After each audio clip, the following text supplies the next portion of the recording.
What is going on, everybody? It's your boy Anthony, Long Island Fish Guy here, and on today's video we're going to be kind of going through a little bit of the basics, and that is preparing substrate for your aquarium. I've done this a lot in my aquarium hobby. I've done a little bit of tests for adding substrate to aquariums, washing it off a couple different ways, not washing it at all, and kind of seeing what it does. When you don't wash it at all, you typically end up with videos like this. You don't want to end up with videos like this. But on today's video, I'm going to show you how to prepare substrate for your aquarium. We're going to be preparing pool sand. I've tested out also a lot of different types of sands. Pool sand is typically the one that I like the best. I used play sand once before. Play sand is filthy. You'll be cleaning it all day, every day. It buffers your pH like crazy, at least in my experience. But without further ado, let's go ahead and hop into it. If you guys do like this video, be sure to like the video. And if you're not subscribed to my channel already, be sure to subscribe so you don't miss any other content like this. The main aquarium that we will be adding in sand to today is this aquarium. I had like big chain pet store sand inside this aquarium before. You still can kind of see some of the leftovers, and that's fine. I kind of did as best as I could. I really wanted to switch over to the pool filter sand just because I do like it so much better appearance-wise. This is the big chain pet store sand. This is in my 125-gallon aquarium. It's like pure white. Doesn't really look that natural. It's just painted white sand. Here is my 75-gallon discus / archerfish aquarium. As you guys can see, this has a lot more of a natural look. It has like that sand that you can see at the beach. I really like this look a lot better. Also, my 220-gallon aquarium has that same sand. As you guys can see in both of these tanks, the 220 as well as the 75-gallon over there, it needs a little bit more sand. So I do actually have 2 bags of pool filter sand that I will be using and kind of adding some in here today with any of the leftovers I do have. All right, so what you're gonna need is a sink. Like I said, there's a lot of different ways you could do this. I've seen a lot of different ways. I've seen people do this with a hose and they just let it run inside the bucket for a long period of time. You don't wanna do that. I mean, not saying you don't wanna do that, that gets the job done. You're just gonna waste a lot of water. This is probably like the lowest waste of water you're gonna have. So, what you wanna do is take a bucket, put it under the sink, and then we are going to just take this. Now, you're not going to want to dump out all 50 pounds. You're going to want to dump out like a reasonable amount. All right, so here's what we have in here, guys. This is a five-gallon bucket. I mean, it's pretty loaded up. It's probably, I don't know, maybe 15 pounds, 20 pounds worth of sand inside of here. And as you guys can see, it's not really coming up on the camera here, but it's dirty, like dust is coming up as I'm doing this. And what we're gonna do is basically just turn on the water. Now I like to put on a little bit of hot water just so we're not freezing. Middle of winter here.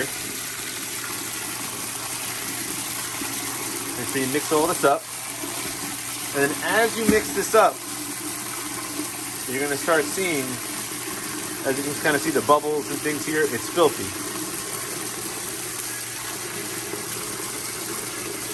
So, again,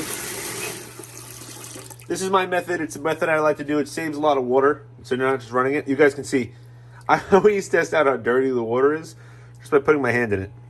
You can kind of see my hand's probably about 4 inches, 3 inches down. You can barely see it inside of here. So, this is pretty filthy. So, what I like to do is stir it up. Get down to the bottom of that bucket.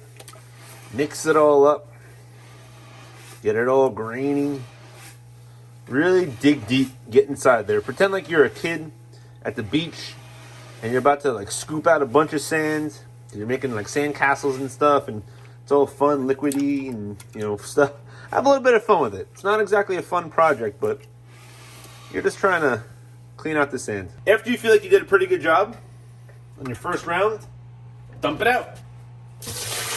And you can see by that water, it is nasty. Not nasty or dirty, it's just the color of the sand, you know?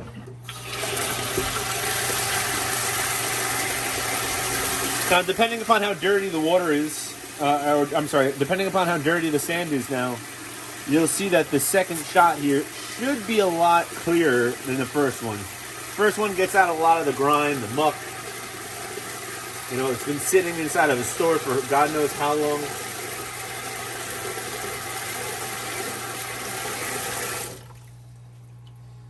Like I said, first one's always the worst one. This is, my hand's just about the same way as it was before, and not saying you could see my hand very well, but you could definitely see it much further down. So you know that things are actually happening here as we're actually, you know, kind of filling it up. So we're just going to continue this process, and you're going to continue this process for really as long as you need. I'm going to jump ahead here. Going to do this a few more times. I'll tell you how many times I actually do this before we actually have pretty clean water. A few moments later. Okay guys, this is actually my 9th fill up. My 9th fill up of water. And as you guys can see, I haven't really mixed it up or anything yet, but as you guys can see, it's pretty clear. It's pretty clear. So, you know, I was stirring it up, doing whirlpools, whirlwinds, do whatever you gotta do. But as you guys can see, you know, mixing it up a lot here, you can see the water is very clear. Obviously, we're gonna get a little bit of mix up here and there, and it's not gonna be perfect. Definitely don't go for perfection because you'll be here all day. Keep in mind, it still has to settle in.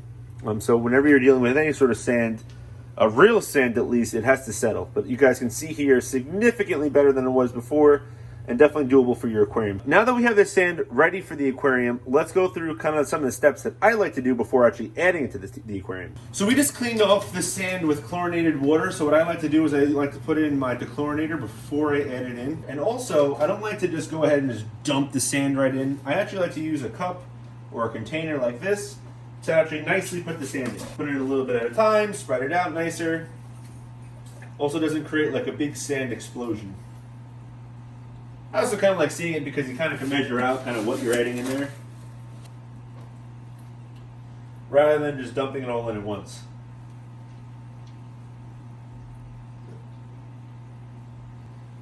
Also, one thing to note is you're not noticing big cloudiness here inside the water.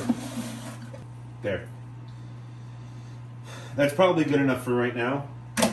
I'll spread it out a little bit. Well, we do have a red wolffish in this tank, and I really don't want to get bit. Although it would be good content for YouTube to be bitten on camera while doing this, I don't want my red wolffish biting my finger. So I'm going to leave this as is. But, you know, it is what it is. You guys can see there's a decent amount of sand in there. Granted, there's some spots over there which, you know, again, we'll see what it's like tomorrow. It's already nighttime here, so, you know, I'm assuming by tomorrow we'll see these hoplow catfish. They're going to be going to town inside the sand for the next few hours, probably throughout the night.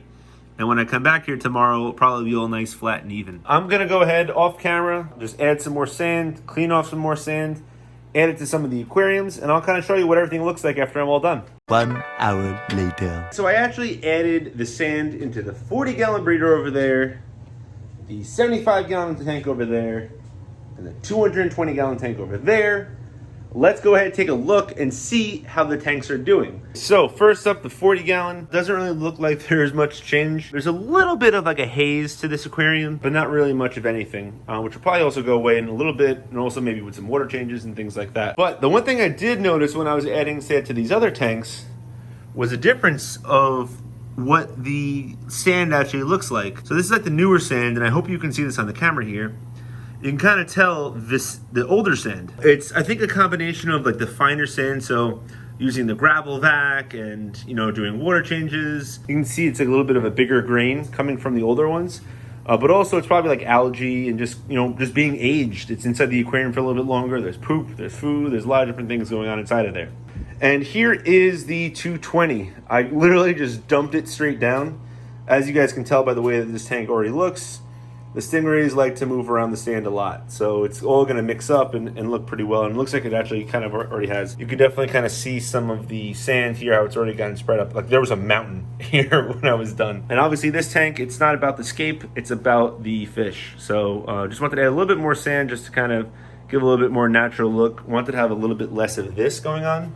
You know, seeing the bottom of the aquarium, so that's why we added a little bit more sand here. So guys, this is just a quick video I did want to make, just kind of going through some of my processes that I like to do down here in my fish room. If you guys honestly do like this video, be sure to let me know in the comment section below if you kind of want more like tips and tricks in the aquarium hobby. But that's gonna be it for this video. So if you guys did like this video, be sure to subscribe, check out some of the other content here on my channel, ding that notification bell if you've already subscribed. Most importantly, don't forget to fish on.